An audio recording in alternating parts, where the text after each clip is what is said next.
பார்க்க தானே போறீங்க. திருச்சியில் நடக்கிற மாநாட்டில் 234 பேரையும் அந்த மாநாட்டில் அமர வச்சு அறிவிக்கும் போது பாப்பான் பாருங்க, என்னடா எல்லாம் பள்ளிக்கூடத்துல இருந்து நேரம் கூட்டி வந்துட்டான் போல இருக்கு. புயலாம் எங்கடா பிடிச்சான் அப்படின்னு. சின்ன சின்ன பசங்களா இருக்கும், இவனா என்ன அரசியல் தெரிய போகுது அப்படின்னு கேட்டாயின்னு வச்சுக்க கொன்னுருவான். சொல்லுவாங்களே எங்க அம்மா சொல்றாங்களே, இந்தண்டி பிள்ளைகள் எல்லாம் நிறைய பேர் இப்ப பரீட்சைனால வெளியில அங்க இருந்து திடுறான். எங்க இருந்து எந்த தோட்டா பாயும் தெரியாது வருவான். எப்படி எப்படிப்பட்ட ஆளை அனுப்பியிருக்காரு பாருங்க. ஒரு சமரசமும் கிடையாது.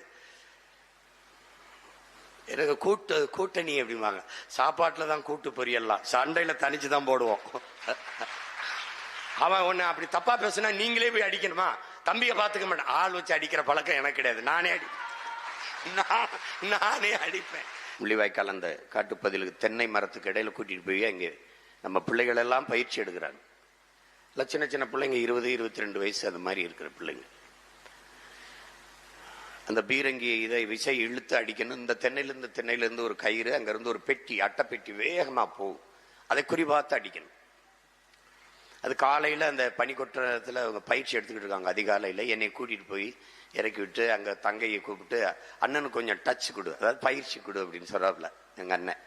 நான் இங்கிருந்து இவங்க இங்க நிக்கிறாங்க, நான் அங்க போறேன். போனோன்னா தங்கச்சி வாங்க நான் கூட்டிட்டு போய் சொல்லி கொடுக்குது அந்த விசையை இழுக்க. ஆமா, பயங்கர கராத்தே பிளாக் பல்ட்டி ஜிம் பாடின்னு போய் அங்கே போய் இழுக்க முடியல. கேவலமா போச்சு. அப்ப எங்க அண்ணன் என்னாச்சு அப்படிங்கிறாப்புல. சூசை என்ன இல்லை ஒன்றும் இல்லை. நான் அப்போ ஒரு தங்கச்சி கிட்ட வந்து காதுக்குள்ள வந்து, அண்ணா இதுக்கு உடல்ல வலு இருந்தா பத்தாதுன்னா உள்ளத்துல வெறி இருக்கணும். நான் வருங்க திரும்பி அப்படியே பார்த்தேன்.